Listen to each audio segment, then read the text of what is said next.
Umbrales Academy, institución de referencia en neuroeducación y formación continua en América Latina, se honra al recibir al maestro Juan Carlos Pérez Castro en sus programas académicos. Especialista en trastorno por déficit de atención e hiperactividad, TDAH, cuenta con formación por la Universidad de Alcalá de Henares, España, y es miembro activo de la World Federation of ADHD y de la American Professional Society of ADHD and Related Disorders. Su trabajo ha contribuido a posicionar el TDAH como una prioridad educativa y clínica en el ámbito iberoamericano.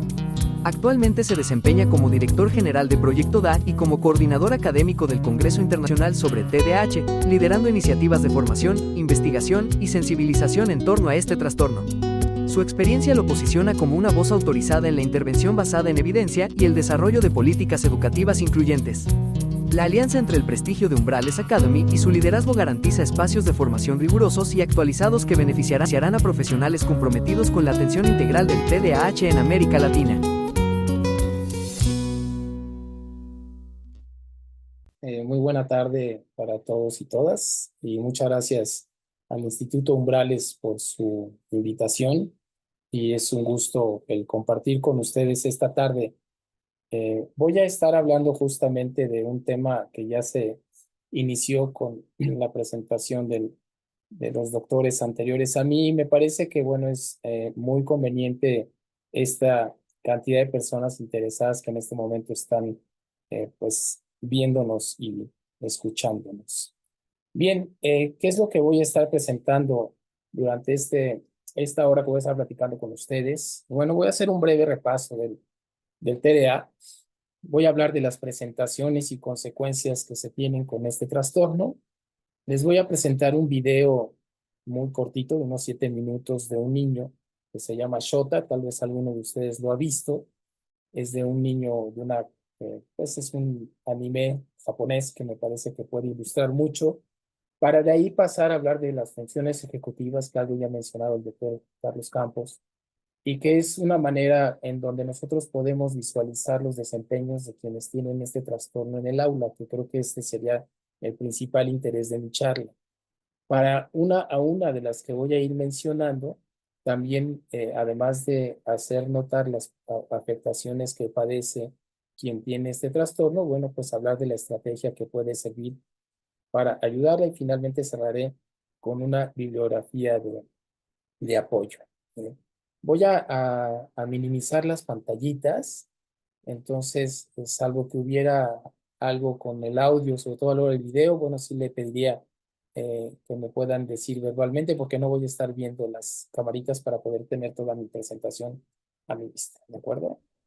Bien. Cuente con ello, doctor, no se preocupe. Muchas gracias. Entonces, bueno, como un breve repaso del trastorno por déficit de atención e hiperactividad, podemos decir que es un padecimiento neurobiológico que produce dificultad para mantener la atención y la conducta en niveles funcionales, y esto, por supuesto, le altera la calidad de vida de la persona. Sabemos que es un problema del neurodesarrollo. También actualmente se le ha ido identificando de una manera de neurodivergencia. Y bueno, finalmente son términos que, conforme va avanzando la sociedad y va queriendo identificarlo, es como se tiene. Sin embargo, lo que no podemos negar es lo que sucede biológicamente en el cerebro. Hay que tener en cuenta que el cerebro se forma de atrás hacia adelante a partir de los 35 días de la concepción, y empieza con lo que conocemos como lo más primitivo, que sería el cerebelo, que es la parte que tenemos en la parte posterior e inferior de nuestra cabeza, y que va avanzando conforme vamos creciendo desde intrauterinamente hasta aproximadamente los 6 años de edad, 5 años y medio, que se da el primer proceso de crecimiento y maduración cerebral, con todo lo que al final es la parte más importante, que son los frontales. Esta zona de los frontales es la que nos hace diferentes del resto de los mamíferos, ya que ahí es donde nosotros podemos pensar literalmente, podemos organizar el pensamiento, podemos ejecutarlo y podemos evaluar lo que hayamos hecho, dicho o bien dejado de hacer. Cuando se tiene trastorno por déficit de atención e hiperactividad, se ha demostrado a través de diferentes estudios. Yo ahorita les presento solamente una gráfica de un estudio longitudinal que hizo el doctor Shaw y sus colaboradores, y que publicaron en el año 2007. Y esta gráfica son dos líneas, una verde que está en la parte superior que corresponde a quienes no tienen TDA, y la de abajo que es un poquito azul o moradita, tal vez se pueda ver en sus pantallas, que es quienes tienen TDA. Lo que empezó a revisar el doctor Shaw fue qué tanto tenían en comparación unos con otros el grosor de la zona prefrontal y de los puntos corticales de las zonas de las estructuras cerebrales. Y lo fue haciendo a partir de los años. Entonces, por eso ven abajo los números 5, 10, 15, 20, 25, 30. Y en la otro pedacito de la gráfica 5, 7 y medio, 10, 12 hasta los 15 años de edad. Y lo que encontró fue precisamente esta diferencia de volumen y de tamaño de las diferentes estructuras cerebrales en donde están implicadas directamente con los desempeños que se ven afectados por el TDA. Si bien es cierto que tanto en la adolescencia como en la juventud y en la adultez llegan a emparejarse, estos momentos donde había estas diferencias de corteza prefrontal y los puntos corticales significaron, pues por supuesto, déficits en los desempeños cognitivos y conductuales de la persona. Esto llevó a reconocer, por lo tanto, que bueno, hay evidencia que nos muestra esta situación que nosotros conocemos como un problema del neurodesarrollo. Dentro del cerebro, haciendo un poco más minucioso el corte de las estructuras y demás, encontramos carreteras de comunicación de las diferentes estructuras a través de las neuronas que les llamamos tractos cerebrales. Y estas se comunican gracias a la participación de sustancias químicas denominadas neurotransmisores. Particularmente son tres los que están involucrados en el trastorno por déficit de atención e hiperactividad. Uno es la dopamina, otro es la noradrenalina y el último es la serotonina. Y invariablemente, estos pasan siempre por la zona de los frontales. Es el mecanismo que tienen que recorrer la carretera que los lleva para poder llevar a cabo las diferentes funciones cognitivas que nosotros tenemos. Ya identificados en la corteza prefrontal, tenemos justamente que es responsable de las funciones ejecutivas, que me voy a abocar a mencionarlas más adelante a detalle, el sistema límbico, que regula las emociones y que afecta todo lo que tiene que ver con el estado del ánimo, y el sistema de activación reticular, que es el responsable de la atención y el control de los impulsos. Esta combinación de estructuras, funciones, carreteras, conexiones, se da y se puede llevar a cabo de manera eficiente gracias precisamente a que se tienen en buena función los tres neurotransmisores que les acabo de mencionar. En un estudio que también hizo previamente y que de ahí viene un poco como la historia de las diferentes investigaciones de neuroimagen por parte del doctor Simetkin, lo que trató de comprobar, y en esta imagen de una resonancia de emisión de positrones, lo que muestra es del lado izquierdo hay un cerebro que está más de color rojo y con unas, pudiéramos decir, como llamas incandescentes de color rosa, más grandes que las que están en el cerebro del lado derecho. En el cerebro del lado derecho tenemos menos color rojo y unas llamas más disminuidas.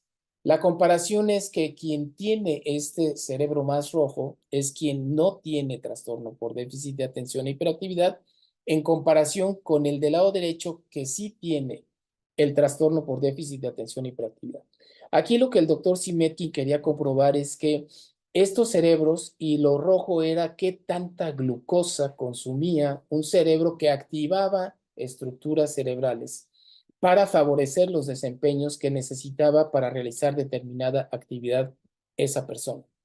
Entonces, si nos regresamos a la anterior diapositiva, en donde tenemos los tractos cerebrales, justamente quienes no tienen trastorno por déficit de atención e hiperactividad, conectaban mayor cantidad de estructuras, respondían de una manera más rápida y eficiente a la respuesta del estímulo para llevar a cabo la tarea o la actividad solicitada, en comparación quienes tienen TDA.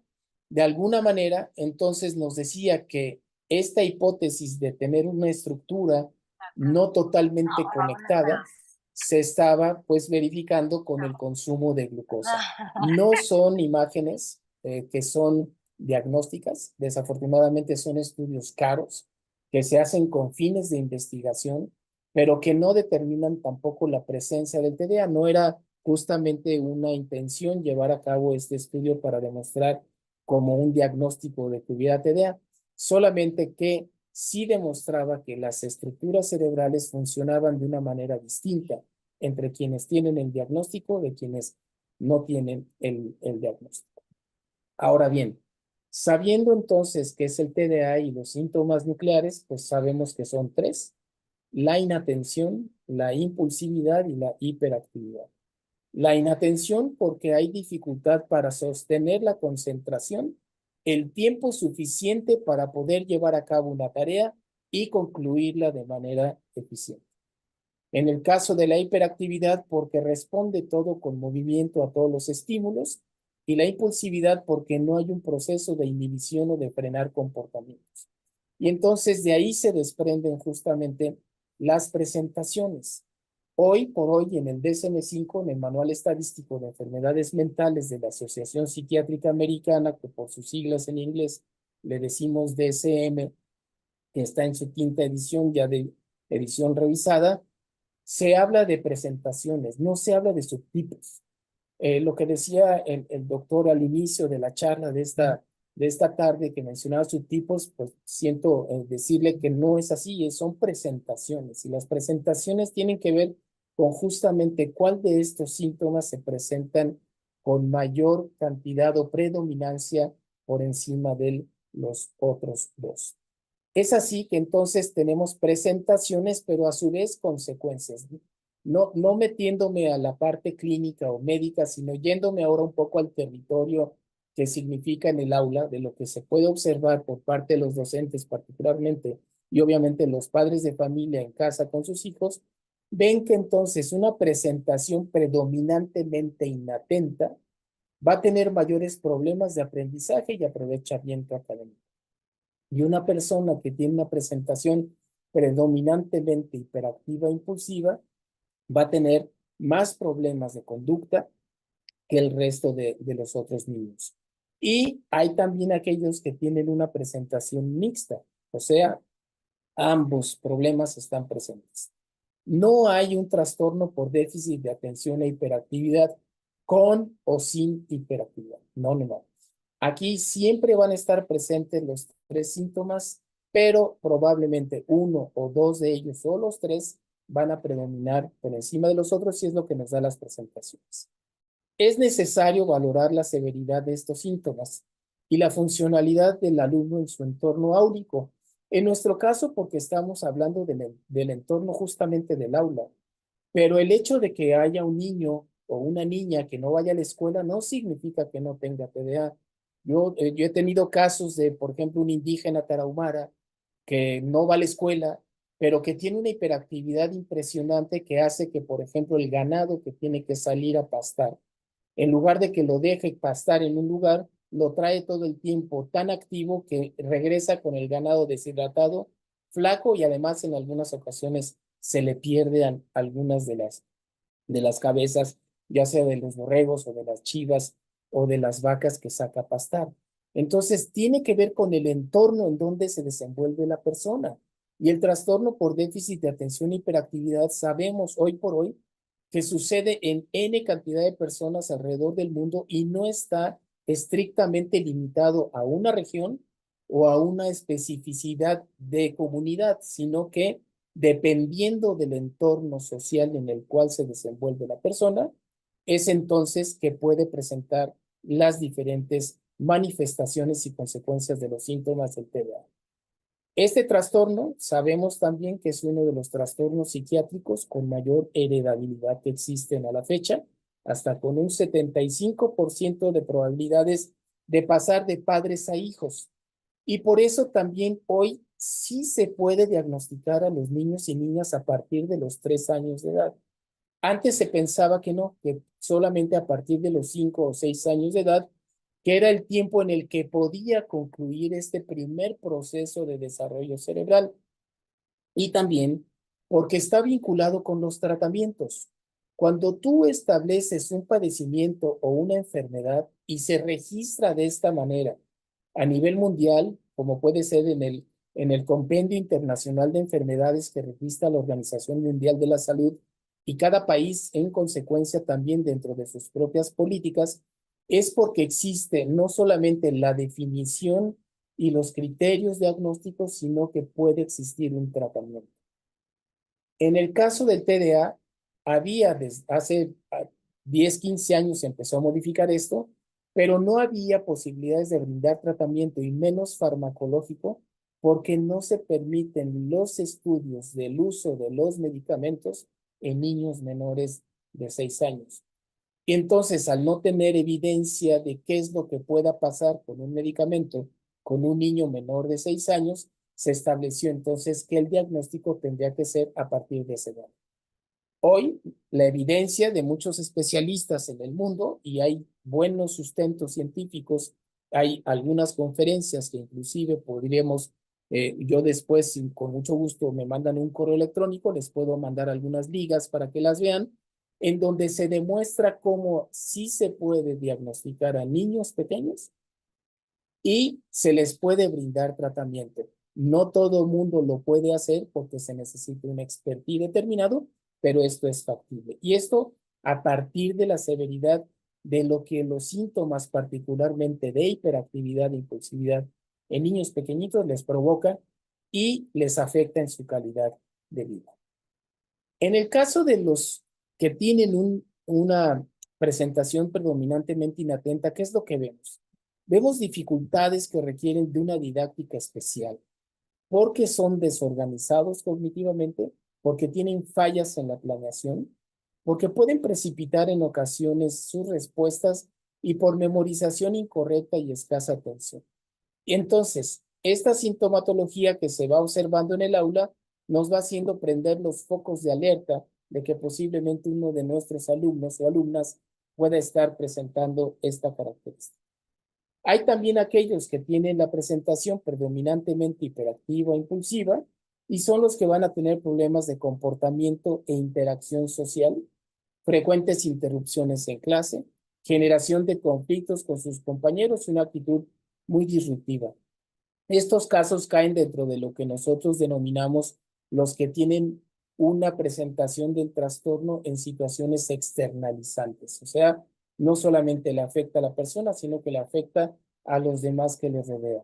Y en el caso de la predominantemente inatento, es más internalizante. Le afecta a esta persona, pero no daña a veces el entorno. Y por el contrario, puede, como decimos, y si fuera niña, pues podría estar como calladita, tal vez más bonita, dentro de este patrón, además patriarcal y machista, que considera que ese es el rol que debe de tener una niña, incluso desde la escuela. Entonces, tenemos ahí las situaciones de ambos de los presentaciones de los síntomas. Ahora les voy a presentar este video, tiene subtítulos. Me parece interesante porque vamos a poder observar un poco la dinámica que sucede en la escuela alrededor de un niño y también un poquito en casa.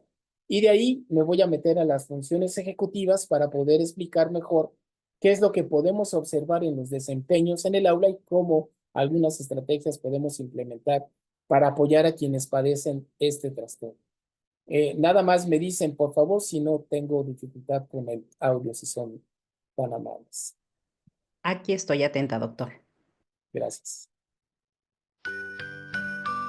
ちゃんとしようとしてるのにできない。僕はダメな ¿Y se のか escucha? な。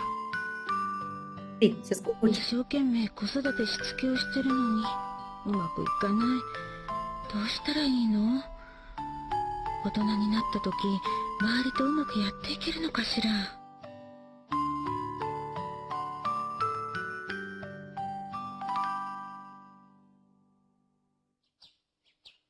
翔太、起きなさい。起きなさい。もう毎日毎日。わかってるよ。もう起きなさい。翔太、もう早くしなさい。準備できたの？今日の時間割りは算数、国語、音楽。今日って縦笛いるん だったっけ？あ、太。なんで漫画読んでんの？遅刻するでしょ。大輝はもう行ったわよ。早くしなさい。今出ようとしてたところだよ。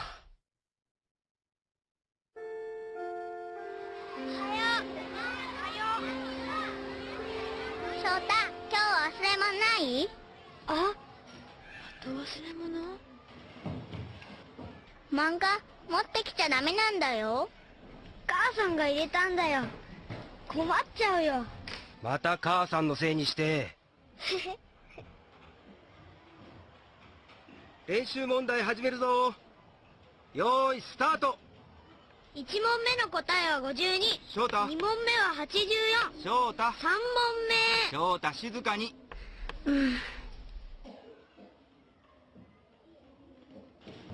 あ、貸してね。ちゃんと返してよ。またなんだから。もう。いいか、繰り上がりに注意だぞ。これってなんか人の顔みたい。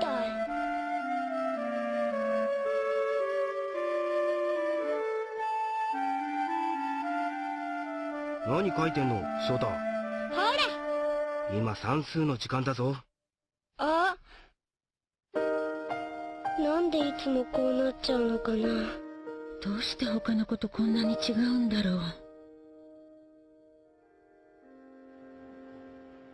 みんな宿題忘れないようにな。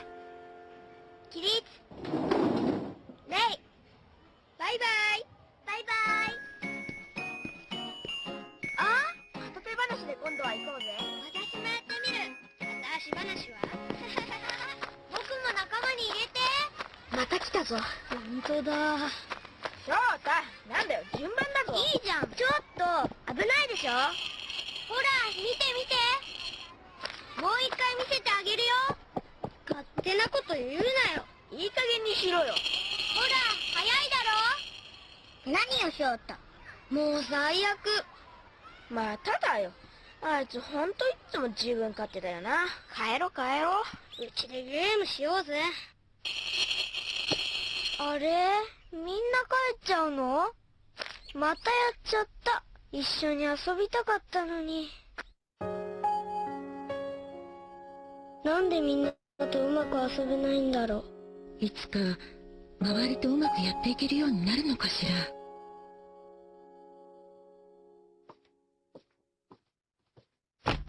ただいま。翔太、宿題は連絡帳出しなさい。いいよ。あれ？ないや。また忘れたの？算数のドリルは？ち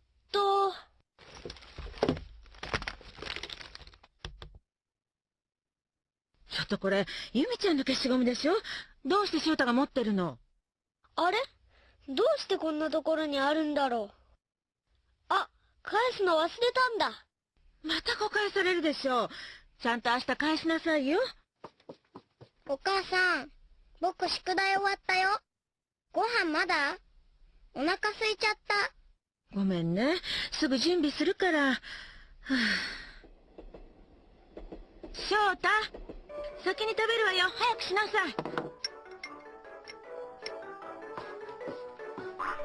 もう毎回、いつまでテレビ見てるの？なんで先に食べてるの？翔太がずっとテレビ見てるからだろう。おい翔太、お前のしつけどうなってるんだ。兄ちゃん、ハンバーグ食べちゃうよ。なんでテレビ見るの？早くご飯食べなさい。なんでテレビ消すんだよ。なんでいつもこうなんだ。なんで僕ばっかり、いつも叱られてばかりなんだろう。二人とも同じように育ててきたのに、どうしてこんなに違うの？どうしたらいいの？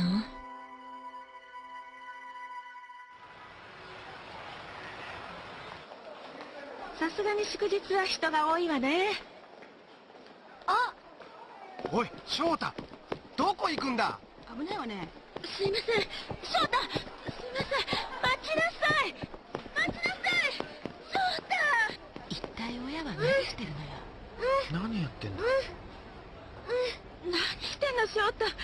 落ちたらどうすんの。あ、本当だ。どうして気づかなかったのかな。本当にママのしつけが悪いの？い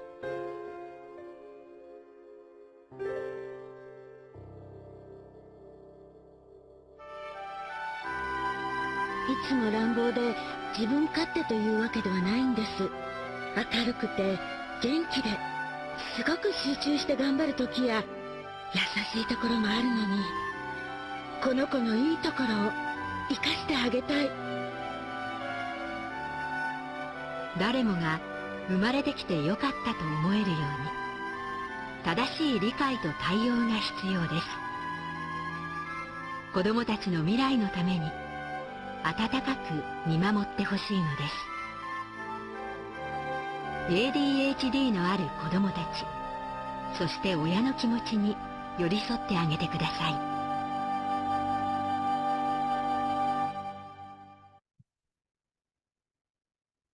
Bien, como podrán haber visto, bueno, Shota seguramente a ustedes ya los está llevando a pensar en algunos de sus alumnos, ¿no?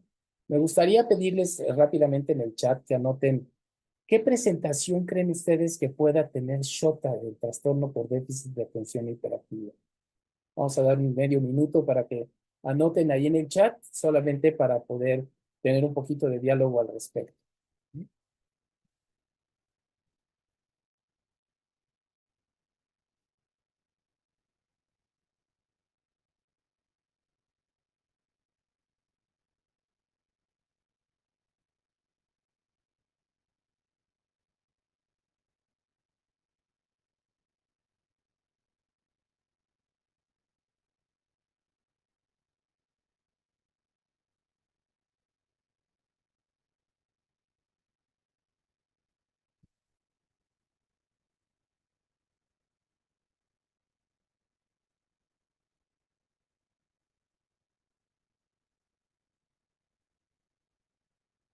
Muy bien, gracias por quienes han participado anotando. Así rápidamente, a ojo de buen cubero, como decimos, creo que hay un mayor porcentaje de quienes anotaron la presentación mixta, más que la predominantemente inatento o la predominantemente hiperactivo impulsivo. Sin embargo, algo que sí observamos es que entonces tenemos diferente manera de poder observar lo que tenemos frente a nosotros. Y eso es posible también que suceda en el aula. Si nosotros estamos frente a grupo, ¿cómo podemos tener una mirada distinta que nos hace poder tener una opinión al respecto de lo que estamos nosotros observando en un niño o en una niña? Y si bien la idea de este tipo de sesiones es justamente que nos ayude a poder discriminar mejor lo que tenemos frente a nosotros, para evitar que podamos tener sesgos que confundan a los padres, nos confundan a nosotros e incluso no podamos brindarle el apoyo que puede necesitar este niño o esta niña dentro del aula. Y bueno, sí, efectivamente tiene una presentación mixta. Como ustedes pudieron ver, en la parte del aula había tal vez un poquito más de presentación inatenta, el de irse con la idea de que los números parecían una cara, que cuando lo empieza a dibujar, pues nosotros mismos decimos, es cierto. Y esta parte también puede ser una virtud para quienes tienen TDA, porque esta manera de ver cosas les puede desarrollar una capacidad creativa que otras personas no tenemos. Pero cuando además tienes otras problemáticas como el comportamiento que se ve en este caso de Shota, donde los otros niños lo dejan solos, donde incluso en casa el papá le reclama a la mamá porque no lo está educando bien cuando tiene el comparativo del hermano, y entonces se empieza a convertir aquello en una bola de nieve. Y el chico, Shota, pues empieza a verse lastimado en su autoestima. Más que los síntomas como tal los conocemos, lo que nosotros vemos en los niños y niñas que tienen el TDA y no están diagnosticados es que la autoestima es lo que más se ve afectada. Y justamente es lo que decía Shota. ¿Por qué me pasa esto a mí? ¿Por qué me dejan solo nuevamente? Yo solo quería jugar, yo solo quería aventarme en la tirolesa. Y claro, aventarse en la tirolesa es altamente dopaminérgico. Y como hay ahí un déficit de conexión de neurotransmisores, y por eso se buscan las emociones. Y de niño, pues vas a buscar emociones como las que se observaba con Shota, ya sea recrear cosas que son estimulantes en su mente, como los dibujos, también como el comportamiento de el juego, y conforme va avanzando la edad de la persona, pues va también creciendo el riesgo de otro tipo de comportamientos o de estímulos que pudieran estar buscando para satisfacer esta saciedad de la recompensa y del placer, que es uno de los problemas que tienen quienes padecen TDA. De ahí que sabemos que también el TDA hoy por hoy es quien puede producir alta vulnerabilidad en el consumo de sustancias o ahora también en la adicción a los videojuegos, que ya está mucho más establecida, incluso en el DSM-5, y más a raíz de las consecuencias que tuvimos como post-pandemia, por todo el encierro que hubo en la pandemia y que todo el mundo recurrió a esta situación. Entonces, bueno, es una manera también de empezar a mirar de una manera distinta quién tiene TDA. Ahora, más que seguir hablando de qué pasa en el cerebro, cómo se conecta, cómo es el proceso sináptico, que si los tractos cerebrales, etcétera, vamos a irnos hacia lo que son las funciones ejecutivas. Las funciones ejecutivas son aquellas que nos permiten llevar a cabo una acción que tiene un objetivo determinado del cual nosotros tomamos la decisión para realizar y que se puede llevar a cabo con ciertos pasos y procedimientos para cumplirla, concluirla, evaluarla y, si es necesaria, volverlo a hacer. Estas funciones ejecutivas voy a estárselas mencionando una a una. Déjenme cerrar el chat que lo había abierto. ¿Y qué es lo que nosotros observamos en las funciones ejecutivas? Dentro del cerebro podríamos decir que la zona de los frontales, si hacemos un símil con una orquesta de música, es el director. Y el resto de las estructuras cerebrales serían como la orquesta. Esto es que entonces se van a llevar a cabo las diferentes tareas que el director decida que necesita llevar a cabo esa persona, y en el momento en el que necesita llevarlo a cabo, a la velocidad que necesita llevarlo a cabo y con la eficiencia que se requiere llevar a cabo. Por eso el ejemplo de la orquesta, este ejemplo no se me ocurrió a mí, fue un ejemplo que le escuché a un neuropsicólogo en los Estados Unidos, el doctor Gerard Gioia, que es el que creó la prueba del BRIEF, que fue dos de las pruebas que presentó de funciones ejecutivas Carlos y las mencionaba en su conferencia, y él lo que decía era justamente eso, ¿no? Cuando las funciones ejecutivas como el director de la orquesta permiten que las estructuras cerebrales estén bien organizadas y bien acomodadas y que puedan ejecutar con armonía, con tiempo, con secuencia las tareas que nosotros deseamos hacer, pues no vamos a tener ningún problema. Pero cuando no, pues es como si la orquesta produjera ruido en lugar de música y que en lugar de que nos guste, nos va a disgustar. Entonces, el comportamiento de Shota de alguna manera se vuelve ruidoso porque sus funciones efectivas no están respondiendo a los requerimientos de ejecución que se necesitan para su aprendizaje en el momento en el que está en el aula, como también para el momento de esparcimiento cuando juega con sus amigos y también para su estancia en casa y armonía dentro de las relaciones que se tienen en familia. Entonces son de las diferentes áreas que, ya viéndola de otra manera, entonces entendemos el por qué en algunos casos el TDA se vuelve realmente un problema que afecta gravemente la calidad de vida de una persona. Y de ahí pues se justifica precisamente el diseño de los tratamientos, no nada más farmacológicos, sino también de las intervenciones psicológicas que se tienen que implementar y que normalmente van de la mano una con la otra. Y esto sucede a lo largo de la vida. El TDA no tiene nada que ver con la inteligencia y el TDA no es algo que se acaba en la infancia o en la adolescencia. Es una característica que se tiene y que se vive con ella, se nace con ella, se vive con ella, se crece con ella, se reproduce con ella y se muere con ella. Entonces es un asunto que va a correr a lo largo de la vida y los adultos, también como los niños, requieren y merecen recibir también un tratamiento no solamente psicológico, sino también farmacológico. Y pues difiere un poco de lo que decía el doctor al inicio, pero sabemos hoy por hoy que los tratamientos farmacológicos ayudan a que las personas que padecen un trastorno por déficit de atención e hiperactividad no caigan en adicciones, en abusos de sustancias y en otro tipo de problemas del comportamiento. Y hay investigación muy vasta que demuestra lo que les estoy comentando en este momento.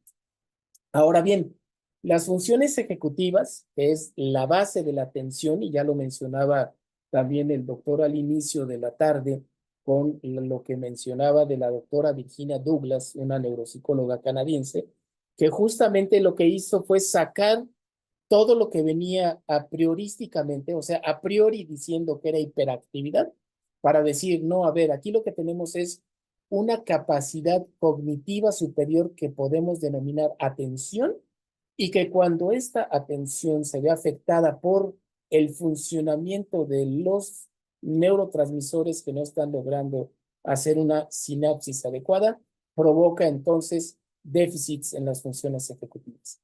Y tenemos 7 de ellas, que son la inhibición, la flexibilidad, control emocional, memoria, planificación, organización y automonitoreo o evaluación.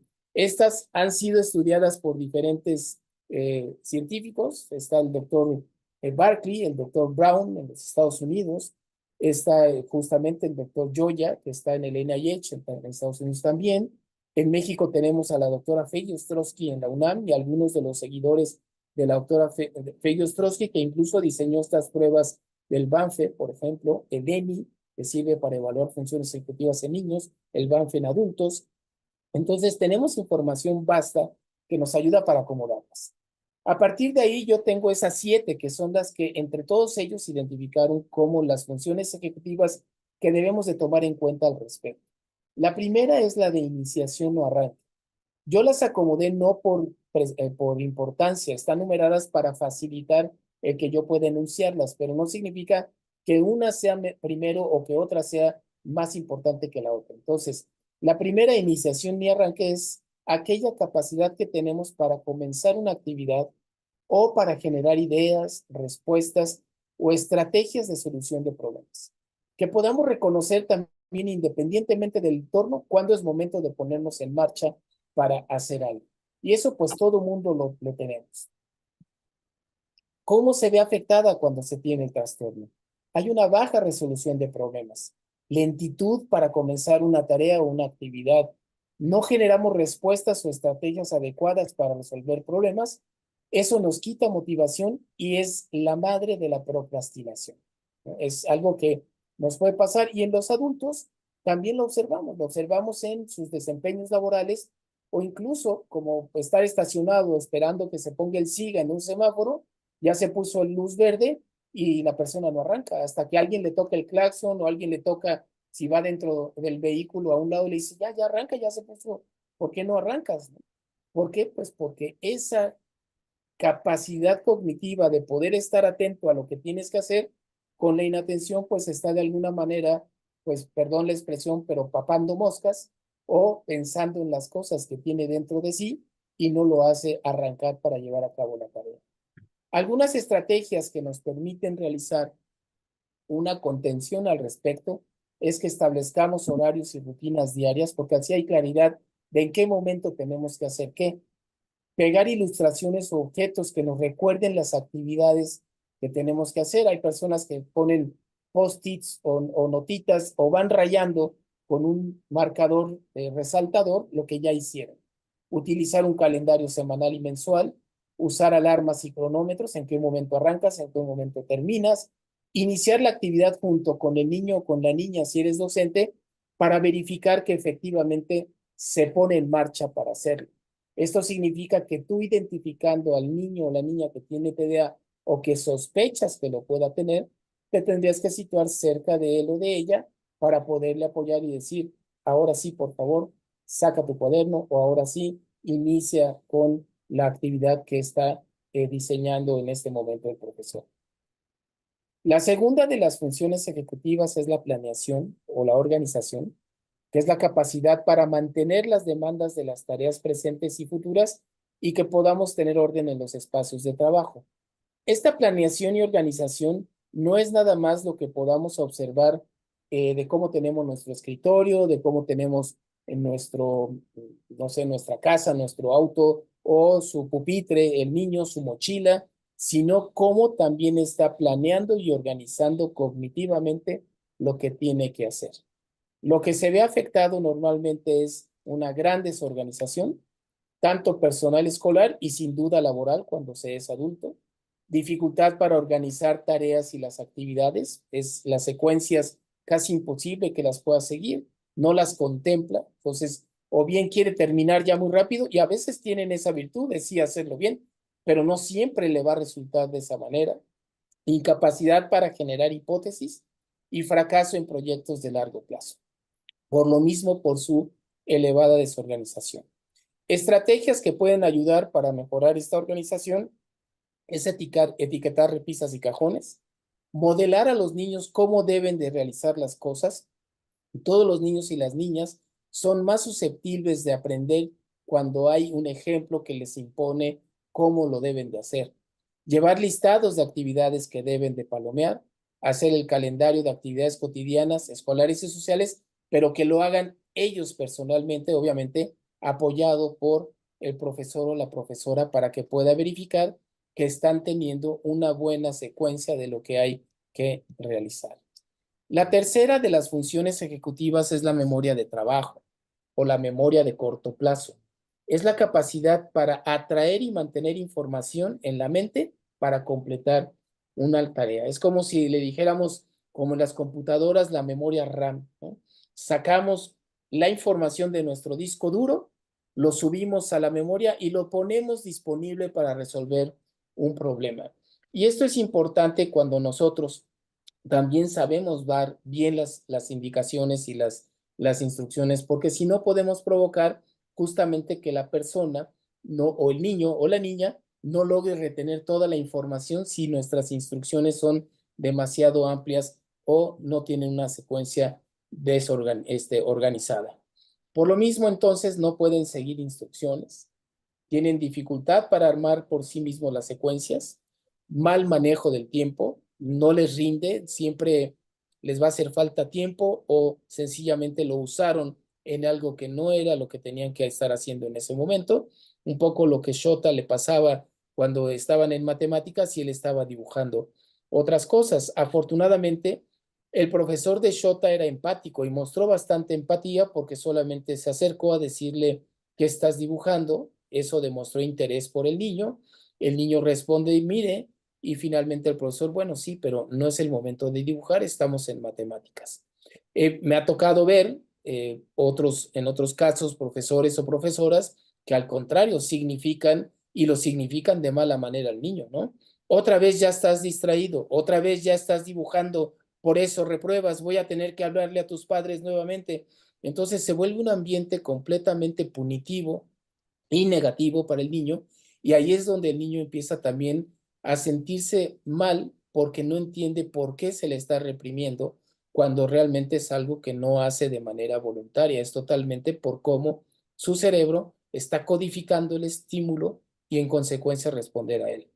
Hay mal manejo del tiempo, desorganización en la expresión verbal, baja comprensión lectora, sobre todo si no se logra tener un vasto vocabulario respaldado en nuestro conocimiento, pues es difícil que entienda un texto, incumplimiento en la entrega de tareas y bueno, tienen dificultades en muchas ocasiones también para aprender otros idiomas. No todos, no es una característica específica de alguien que tiene TDA, pero una buena mayoría tiene dificultades en este tipo de actividades.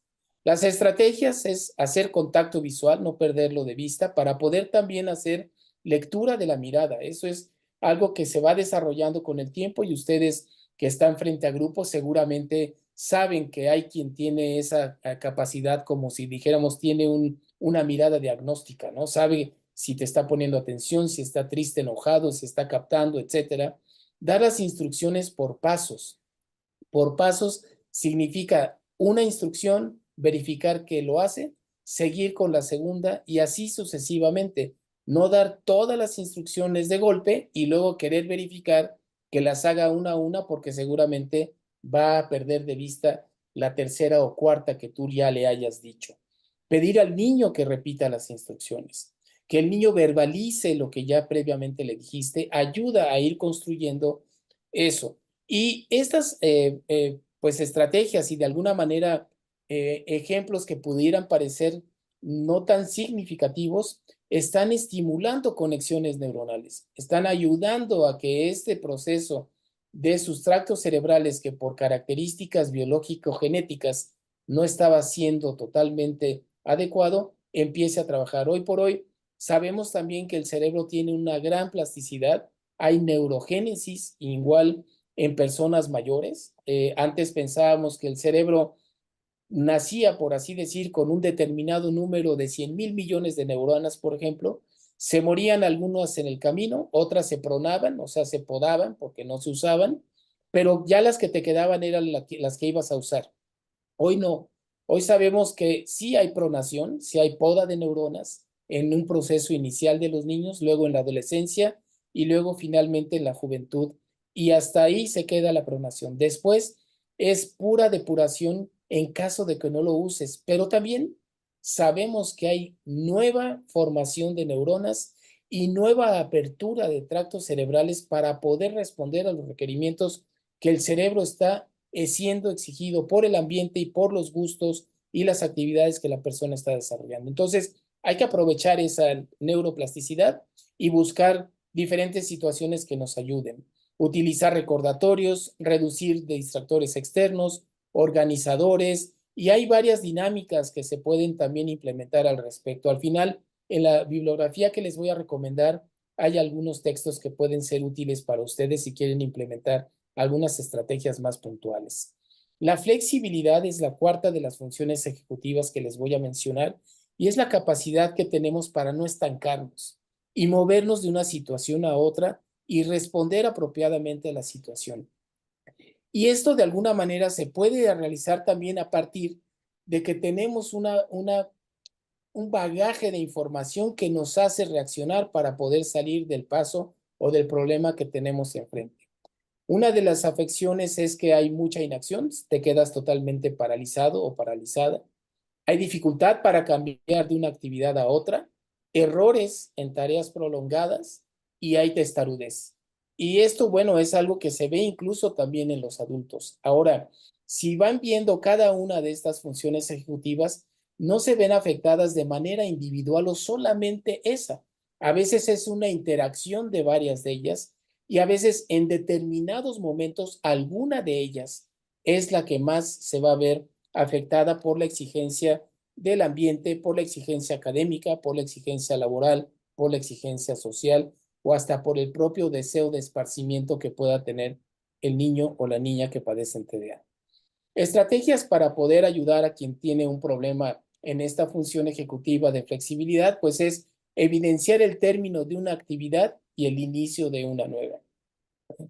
Por ejemplo, si yo llegara a consumir todo mi tiempo, seguramente alguien del equipo de umbrales me va a decir, te quedan 2 minutos o 5 minutos, como advirtiéndome de que debo ya de ser flexible para poder terminar.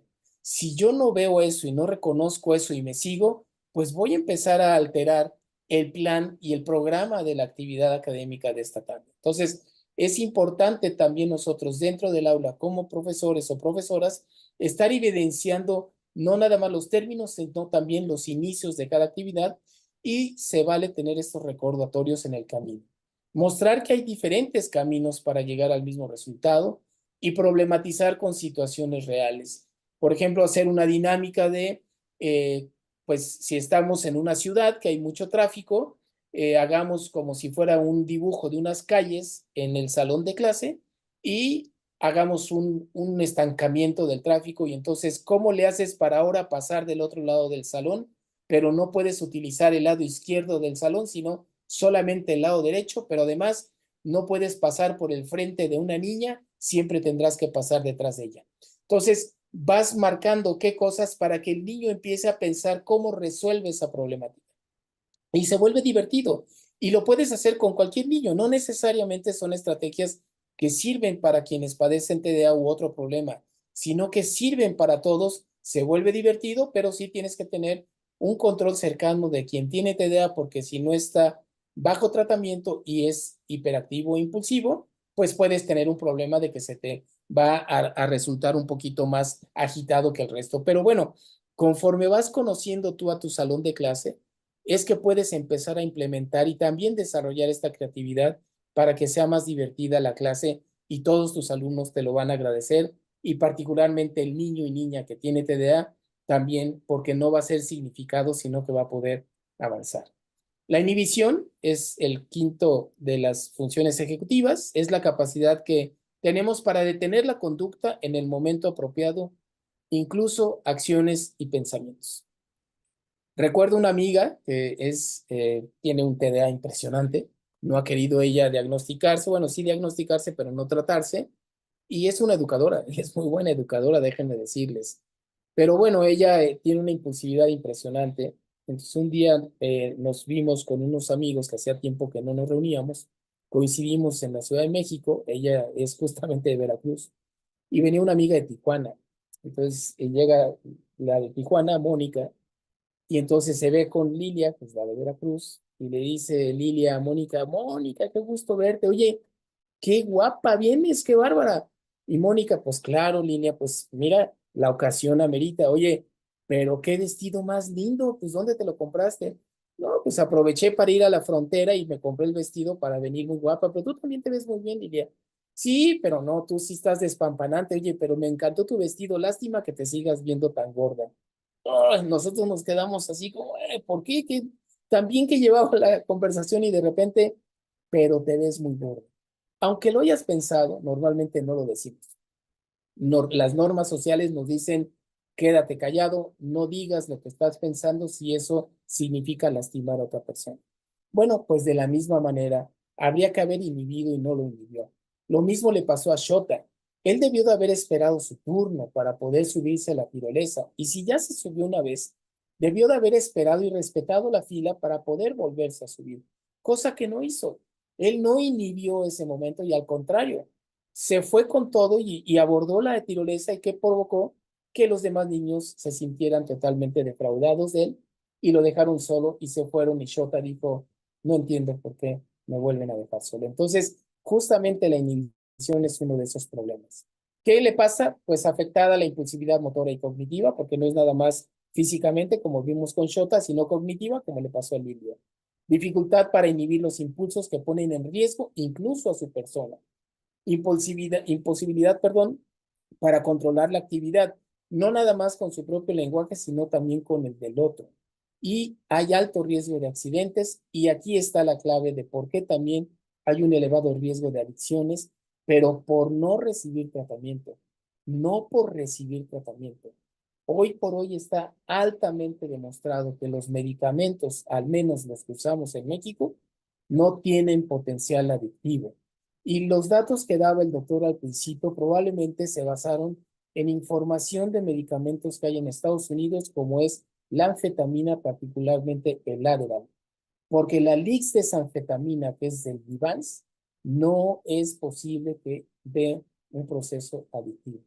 Y el metilfenidato, efectivamente, el estudio de Nora Volkow muestra que activa las mismas zonas cerebrales que la cocaína, pero el comentario, perdón que lo diga, lo sacó de contexto, porque justamente el metilfenidato, aunque activa las zonas cerebrales que también la cocaína, no tiene el potencial adictivo. Hay un video que después, si me lo mandan en su correo electrónico, con mucho gusto los podré compartir. Es un video muy cortito de 5 minutos, donde viene la explicación de por qué el metilfenidato no produce adicción. Y hay investigación y sustento de la misma doctora Volkow al respecto de lo que estoy mencionando. Bien, estrategias para la inhibición. Economía de fichas, o sea, disciplina positiva. En la medida de que tú frenas este comportamiento, ganas puntos positivos y vas a poder canjearlos por algo que tú quieres. Monólogo interior, enseñarle a los niños y a las niñas cómo conversar consigo mismo para poder empezar a identificar cuando van a hacer algo que no es conveniente hacer. Establecer técnicas de relajación el mindfulness o el yoga, si se puede implementar en la escuela, y hay quienes dan buena capacitación al respecto, creo que puede ser muy útil y a todo mundo le viene bien, no nada más a quienes tienen un problema de esta naturaleza, sino al resto de los niños, las niñas e incluso a nosotros como profesores de la escuela también nos puede ayudar. El control emocional es la sexta de las funciones ejecutivas, que es la capacidad que tenemos para manejar la frustración y manejar las emociones. Hay un problema importante entre los niños y niñas y justamente el anterior, la inhibición y el control emocional, en el caso de los preescolares, es de las cosas que más se ven afectadas y son de los elementos que abren la puerta o que prenden los focos amarillos para poder ver si se tiene o no se tiene alguien en esta edad con TDA, tomando en cuenta que además sus padres o su padre o su madre o alguien de la familia previamente tiene un trastorno por déficit de atención y hiperactividad ya diagnosticado, porque se establece entonces la relación genética que yo les decía y la heredabilidad del trastorno. Entonces es importante también identificarla. ¿Qué es lo que pasa en este caso por el control emocional? Pues enojo constante, ira, furia, problemas interpersonales, porque quién quiere relacionarse con alguien que todo el tiempo está peleando, pobres habilidades sociales, baja tolerancia a la frustración y se vuelve un analfabeta emocional. No sabe cómo manejar, identificar y usar y controlar adecuadamente sus emociones. Este tipo de función ejecutiva es la que también se ve muy relacionada con el trastorno oposicionista desafiante, que es una de las comorbilidades que se presentan normalmente en niños adolescentes o niños de 8 o 9 años de edad. Antes es raro que se pueda observar, más bien es a partir de los 9 años, 10 que empieza a mostrarse. Estrategias, hablar de los sentimientos utilizando un espejo. Hay unas dinámicas muy interesantes donde el propio profesor o profesora hace un ejemplo, luego el niño hace lo mismo y se van haciendo diálogos en donde también se vuelve divertido. Leer cuentos y libros sobre emociones y sentimientos, hay material importante que puede ser útil. Ayudar a encontrar frases que tranquilicen, como mantras, que pueden ayudar a los niños y niñas también. Modelar el autocontrol, festejarle cuando logra también hacerlo de esta manera, porque hay que buscar también siempre los incentivos más que los castigos. Enseñar técnicas de respiración, volvemos a la parte del mindfulness. Hacer listas de qué sí pueden y no pueden hacer, y aquí es donde entra el reglamento como un muy buen aliado para poder regular comportamientos dentro del aula y que sea similar en todos los salones de clase para que no haya un cambio de un salón a otro, incluso que pueda emparejarse con algunas situaciones que se tengan que estar llevando a cabo en casa, para que de esta manera sea más uniforme y más homogéneo y le ayude al niño a poderlo aprender a hacer y a regular de manera más eficiente. Y la última de las funciones ejecutivas, que es esta capacidad metacognitiva, que sería el automonitoreo, es la capacidad que tenemos para evaluar la ejecución de uno mismo y compararla con los estándares de lo que se requiere o se espera. Y aquí en este caso es que si no se logra tener esta capacidad, repetimos errores. Podemos percibir equivocadamente los gestos de caras. Hay un problema en la interpretación de lo que oímos y vemos. Pobre autoevaluación. Y entonces no tenemos tampoco una responsabilidad de lo que hacemos, decimos o actuamos. Y hay minimización de las consecuencias. Entonces es importante trabajarla porque es al final una de las que en la adolescencia pudiera meterlos en mayor cantidad de problemas. Hay que hacer listas de chequeo del bien hacer, las buenas prácticas, ya decía el doctor Campos, así como hay buenas prácticas de profesionales, pues también tenemos que tener buenas prácticas de niños y niñas. Repasar el proceso que detecte el error y de alternativas de solución, discutirlo con el niño o con la niña, mostrar las consecuencias de sus acciones y emplear siempre consecuencias inmediatas en sus actividades, tanto positivas o negativas. No hay que dejar nada para después. Los niños y niñas con TDA todo lo requieren de manera inmediata. Esta es la bibliografía que les recomiendo, ¿no? Es un libro que se llama Déficit de Atención, Fundamentos y Estrategias para el Manejo Docente en el Salón de Clases, de la doctora Laura Frade, que fue justamente la que dio la conferencia magistral de Aprender desde el Cerebro. El manual didáctico del manejo del TDA en el aula para el docente, este es muy práctico, yo escribí en el año 2018. El de TDA y comorbilidades, que tiene también algunos tips y estrategias para trabajar los chicos que tienen, además de TDA, algunas comorbilidades. El libro de Tarde, Perdido, Impreparado lo escribió una doctora en neuropsicología, la doctora Joyce Cooper, y esta es una guía para orientar a los padres y maestros para trabajar funciones ejecutivas.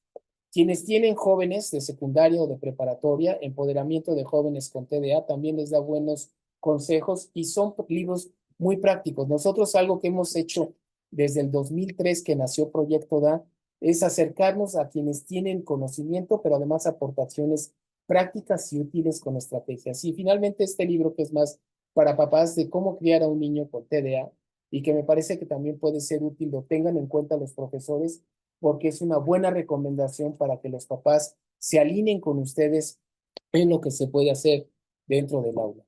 Estos libros los encuentran en nuestra página y también consulten nuestras redes sociales. Tenemos muchos videos y son gratuitos de información en el canal de YouTube. También en la sección de videos de nuestra página de Proyecto DA, perdón, del Facebook, hay mucha información, hay videos con especialistas de nosotros mismos brindando mucho conocimiento y es totalmente gratuito. Acérquense y consúltenlos porque de verdad van a encontrar muchas cosas que les van a servir. Y si no, también nuestra página de cerebrofeliz.org, donde encuentran mayor información. Nosotros estamos en la Ciudad de México y también quienes quisieran una valoración psicológica y que podamos hacer también el diagnóstico y tratamiento de los niños, adolescentes, jóvenes y adultos, con mucho gusto también lo podemos realizar en nuestras instalaciones que estamos en Coyoacán, aquí en la Ciudad de México. Y bueno, pues muchas gracias. Ahí está mi correo electrónico para quien quiera también entrar en contacto conmigo o alguna pregunta o en relación a este video que les mencionaba de lo del si metilfenidato era un medicamento que puede causar adicción, con mucho gusto se los puedo compartir y si no, busquen también en toda la información que tenemos en nuestras redes y en nuestra página, que seguramente lo van a encontrar y pues muchas gracias con esto, creo que just on time estoy terminando. Muchas gracias. Doctor Juan Carlos, son muchas las felicitaciones que nos llegan. Muchas gracias por todos los recursos compartidos. Eh, Vamos a dar, creo, paso para, una sola pregunta. Estamos 5 minutos demorados, pero creo que podríamos dar paso a una sola pregunta interesante. De las conferencias anteriores, también se recuperaba y se quedaron en el aire que cómo se podía hacer esta diferenciación entre el TDA y el TDAH. Sé que han abonado mucho al respecto, pero algunos puntos claves que un educador en su aula de educación básica puede tomar en cuenta para referir a una canalización. Ya, bueno, podemos decir que la diferenciación tiene que ver desde la palabra TDA, que ahí se quedó, y la otra pues TDAH, o sea que una es como más cargada a la presentación predominantemente inatenta, que sería el TDA, y otra es con el H, que sería trastorno por déficit de atención e hiperactividad. Hoy sabemos que hay otro tipo de problemas de, de salud mental, por ejemplo, la epilepsia. La epilepsia produce déficit de atención, pero no produce trastorno por déficit de atención e hiperactividad. Entonces, desde el punto de vista clínico, a la hora en que llega el chico para ser evaluado, en ocasiones nosotros mandamos a hacer algunas valoraciones adicionales, por ejemplo, un electroencefalograma, pero porque sospechamos epilepsia, que en la historia clínica hay ciertos rasgos que nos dicen probablemente tenga epilepsia y por eso su comportamiento, pero no porque queramos hacer un electroencefalograma para poder diagnosticar un TDA. El TDA es totalmente el diagnóstico clínico. Entonces, la diferencia entre esta A y la H es eso, pero normalmente el TDA siempre lleva el nombre completo. Es como yo. Mi nombre es Juan Carlos Pérez Castro Vázquez. A veces me dicen Juan, a veces me dicen Juan Carlos, a veces me dicen Pérez Castro, a veces me dicen Pérez Castro Vázquez. A veces según como me digan, pero no me puedo deshacer ni del Juan Carlos, ni del Pérez Castro, ni del Vázquez. Es siempre completo el mío. Igual le pasa al TDA. Le decimos TDA a veces, pero es TDAH. O sea, siempre va a tener que tenerlo y de alguna manera podemos identificar a partir de la presentación de la sintomatología que se tiene. Doctor, muchas gracias. Nos preguntan dónde pueden adquirir sus libros en físico. Los tenemos en nuestras instalaciones que están muy cerca de los viveros de Coyoacán. Está en nuestra página de internet, también los pueden buscar y los pueden adquirir, ya sea que se los mandemos a través de mensajería o por correo, o que los puedan recoger en nuestras instalaciones. Los teníamos antes en todas las librerías de México, pero después de la pandemia nos regresaron todo y ya no volvimos a hacer como las negociaciones con las librerías porque ya no fue conveniente y entonces nos quedamos nosotros como los únicos que los estamos distribuyendo directamente en nuestras instalaciones o a través de la página de internet. Muchas gracias. Pues se quedan sin lugar a dudas más comentarios y preguntas interesantes, pero en atención y en respeto al tiempo de todos, pues siendo las 6 de la tarde con 3 minutos, tiempo del centro de México, a nombre del Instituto Umbrales México, le agradecemos profundamente, doctor Juan Carlos Pérez Castro Vázquez, todo su todo su conocimiento, todas sus estrategias y esta inspiración con la que usted logra despertar en cada uno de los asistentes. Muchas gracias por formar parte de este Congreso Neuroeduca 2024. Muchas gracias. Y bueno, a nuestros asistentes les rogaremos pues mucha paciencia. Quedaron grabados muchas direcciones de correo electrónico. Buscaremos alguna manera eficiente de hacerles llegar este contacto más cercano con el doctor. Y bueno, les pedimos que permanezcan en los grupos de WhatsApp durante todo el Congreso y unos días después de este. Doctor, muchas gracias. Que tengan muy buena tarde todos y un feliz descanso. Hasta mañana. Muchas gracias, Gisela. Muy buena tarde y que siga el éxito del evento. Buena tarde, muchas gracias.